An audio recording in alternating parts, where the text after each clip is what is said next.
여러분 안녕하십니까? 프랭크남주에서 보내드리고 있는 시사풍자 만평. 오늘은 윤석열 정부 부정선거와의 전쟁은 시작되었다. 윤석열 정부의 성공을 위해서는 가짜 국회 해산이 답이다. 이런 제목으로 준비했습니다. 윤석열 대통령이 5년 임기의 새로운 국민의 정부, 자유대한민국의 국정운영을 시작했습니다. 마치 악몽과도 같았던 재앙의 5년이 끝나고 진정한 자유민주주의, 국민이 주인임을 선언한 윤석열 정부의 자유용산 시대가 열렸습니다. 청와대를 떠나 용산 대통령 시대를 연 것만으로도 국민에 의한, 국민을 위한 자유대한민국의 새로운 변화를 예고한 것입니다. 막을 내린 문재인 좌파 정권에 대해서 단순히 실망스럽다 수준이 아니라 증오, 역대 최악, 재앙 등 강도 높게 부정적 평가가 유난히 높은 이유는 문재인 정권의 태생부터가 드루킹 댓글 조작으로부터 시작해서 촛불 폭동, 세월호, 가짜 태블릿 PC 등 불법과 위헌적 탄핵에 의한 강탈한 그러한 정권이라는 원죄를 가지고 있기 때문일 것입니다. 속칭 검수완박이라는 반헌법적 입법을 불법적으로 통과시킨 현 국회는 새로 부정선거로 만들어진 불법적이고 위헌적인 국회이기 때문에 철거해야 하는 불량 건축물과 같이 21대 국회는 마땅히 해산되었어야 할 가짜 국회인 것입니다. 그간 문재인 정권은 2017년 5구 대선, 2018년 6.13 지방선거, 2020년 세월호 총선, 2021년 4.7 보궐선거 모두 부정선거를 획책했고 부정투개표에 성공을 했지만 2022년 3월 9일 치러진 20대 대통령 선거에서는 티나지 않게 근소한 차이로 이기겠다라는 꼼수를 부리다가 그들의 계획에 착오가 생겨서 0.73% 불과 24만여 표의 근소한 차이로 패배하게 된 것입니다.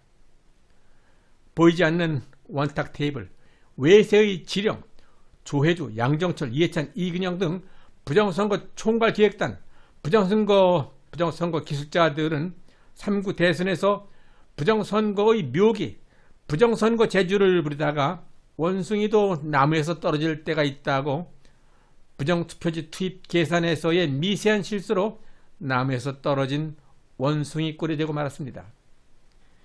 이번 3구 대선 과정을 역추적하면 저들은 최종 승률 1% 차이 승리를 미리 정하고 좌파 들러리 어용 여론조사기관을 선택해서 여론의 박빙 상태를 만들어냈으며 친좌파 성향의 언론을 앞세워 다시 조작된 여론을 현실인 양 전파했지만 부방대, 가세연 등 부정선거 감시단체의 눈과 나라가 망하는 것을 염려한 우파 유권자들의 막판 표 결집이 투개표 조작마저 덮어버리고 극적으로 정권 교체를 이뤄낼 수 있었던 것입니다. 어쩌면 박빙 선거 구도에서 아슬아슬한 차이로 이겨서 승리의 감격을 만끽하려 했던 부정선거 기술자들의 지나친 자만심이 저들로서는 천추의 한을 남기게 된 일생일대의 실수였을 것입니다.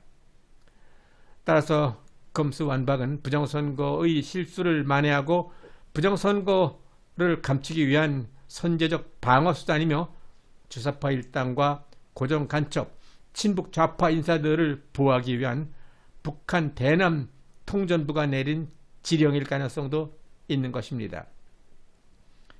조재현, 천대엽, 박정화, 민유숙, 김선수, 이동원, 노정희, 노태악, 오경미 등 9명의 대법관들은 새로 총선이 외세가 가입한 대대적인 부정선거임을 밝히는 다량의 물증을 확보하고 있음에도 불구하고 6개월 이내에 판결해야 하는 헌법에 명시된 원칙을 깨고 2년이 넘도록 선거무효, 당선무효 소송을 뭉개고 있어서 대법관이 아니라 개법관이라는 명예로운 호칭을 선사받게 된 것입니다.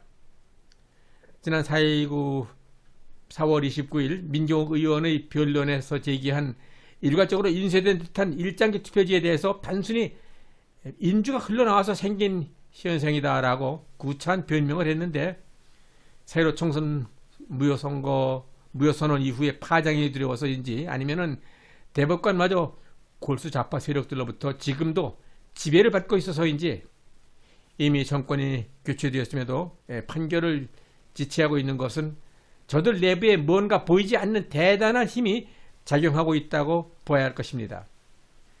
이제 새로 출범하는 윤석열 정부는 부정선거와의 전쟁을 선포할 시점이 도래했습니다.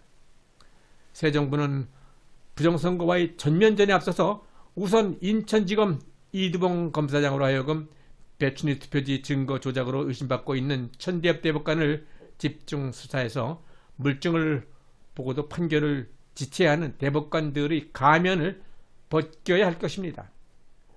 윤석열 정부의 용기 있는 결단, 새로 총선 부정선거 철저한 규명은 여소야대의 국정 난맥을 해소하고 부정선거를 근본적으로 뿌리 뽑아 국민 주권을 회복하고 국가를 정상화할 수 있는 시발점이 될 것입니다. 부정선거 규명이 없다면 다가오는 6.1 지방선거에서의 승리도 보장할 수 없을 뿐만이 아니라 2년 후 국회의원 선거 등 모든 선거에서 부정선거가 더욱더 많은 기승을 부리게 되면서 철저하게 윤석열 정부를 무력화시킬 것입니다. 오늘날의 부정선거 문제는 우리나라뿐만이 아니라 세계 여러 나라에서 민주주의를 파괴시켜서 세계를 지배하려는 광범위한 세력들이 지구촌 곳곳에서 부정선거를 쟁행하고 있는 중입니다. 얼마 전 프랑스 대통령 선거에서도 부정선거 문제가 시끄러웠던 적이 있었는데 서방을 비롯한 아랍, 동남아, 남미까지도 힘있는 위정자들이 부정선거로 권력을 독점하려 하고 시도하고 있습니다. 이러한 국제적인 부정선거 중심에는 다국적 검은 세력과 부정선거를 지원하는 북한 해킹 세력과 부정선거 관련 장비로 불명예스럽게 한국산 전자개표기가 중심에 있는데 2002년 12월 중앙선관위 조혜주 과장 시절 만든 한국산 전자개표기는 세계 디지털 선거 범죄의 원조로 유명세를 떨치고 있습니다. 한국산 개표기로 부정선거를 하다가 들통이 나서 해외 토픽이 된 사례는 2018년 콩고, 2019년 볼리비아, 2020년 부정선거로 당선되었다가 하야한 키르기스탄 대통령, 이라크 총선 부정선거, 세로 총선 부정선거로 50명 내지 60명 부정 당선 등 한국산 전자개표기의 명성은 가히 세계적인 수준임을 증명하고 있습니다. 그러나 문재인 좌파 정권에서 5년 동안에 걸쳐 철저하게 다져놓은 현재의 사법체계로는 부정선거의 모든 의혹과 진실을 밝히기가 매우 어려울 수도 있습니다.